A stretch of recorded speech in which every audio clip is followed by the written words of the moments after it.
Two losses with a lead, fairly substantial lead in both games. Obviously, 28-7 against Oklahoma, but a two-score lead at times against Oklahoma State and getting pounded in the run game in the second half.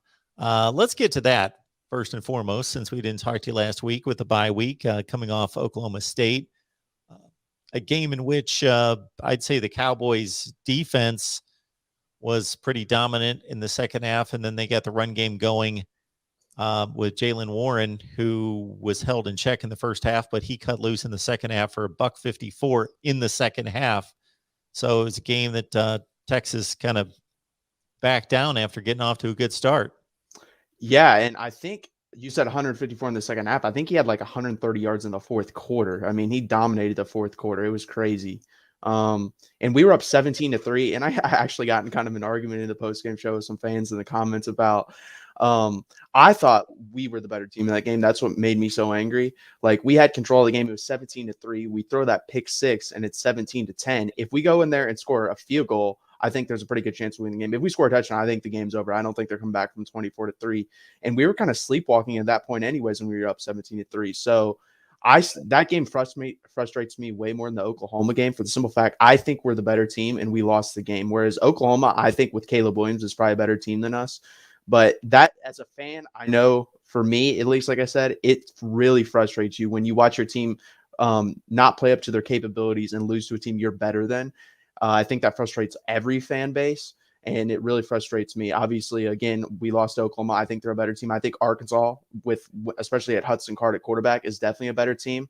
So that game was definitely the most frustrating of the season. I'm glad we had the bye week. We really needed it. And hopefully it gets our mind right and able to focus and end this losing streak at 2 and not let it go to 3. Yeah, when you're inside the red zone, and that was an 85-yard pick six, you're throwing the ball down to the 15-yard line. Yeah, up 17-3. That goes to 20-3 or 24-3 versus 17-10, and all of a sudden, okay, it's anybody's game. It just completely changes the situation around. So in the meantime, Steve Sarkisian has leaned on a psychologist to come in and maybe get into the psyche here. Definitely get into the psyche. I think that's what psychologists do, and figure out what's wrong with this football team in the second half of these games. Yeah, I know Hudson Card with Inside Texas, he has a deal there. So he was talking about that. He just said they had psychologists come in the past couple of weeks and just talk to players. And I think I talked about this in my post-game show. I think a lot of these guys, they're actually guys who have been under Charlie Strong and Tom Herman on this team. Most of them just under Tom Herman, but there are select ones that have been under both. And I think it's kind of messed you up. You have Charlie Strong, who's a really nice guy, really caring, really loving. And then he goes, and then you get Tom Herman, who is a hard ass. And if you don't follow the way he wanted it done, like, he didn't talk to you basically, and he would like feed you worse food. Like, the guy was really weird in that sense.